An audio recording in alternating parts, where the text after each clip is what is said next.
as we move forward, we're going to see who's going to want to take more responsibility on and off the ice in our dressing room.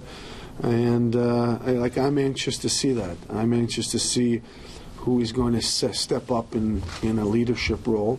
You know, it's no secret to anybody that we lost some important parts, but I think you know, it's a new group, it's a new season, and we're ready for it.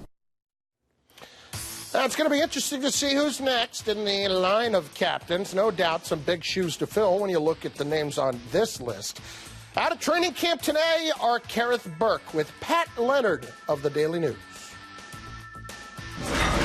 A new season for the Rangers with training camp getting underway, and one of the questions for the team is who will be the captain. For that answer, it's time to bring in our Rangers insider, Pat Leonard. What kind of leadership qualities are the Rangers looking for? I think it will be Ryan McDonough. I think he's the favorite to be the next captain. But right now you look at a defenseman, Mark Stahl, who's already an alternate captain, not signed long-term, however, yet. Dan Girardi would be a candidate. Martin St. Louis, also obviously a proven veteran leader, but only has 1 year left on his contract. If you ask me, it's McDonough, but Vigneault letting it play out in training camp here. How different will this Rangers team look this season? On the one hand, the Rangers took a step back as far as depth at the forward position. I think Benoit Pouliot, Brad Richards, Brian Boyle, Derek Dorsett, Dan Carcillo, losing those guys, I mean, that's a lot to lose. This is going to be a very different group, especially on special teams. You look at the power play, defenseman Dan Boyle has captained a power play in San Jose, Tampa Bay, Florida. So both of the special teams units are going to have changes, and that'll change the dynamic to me.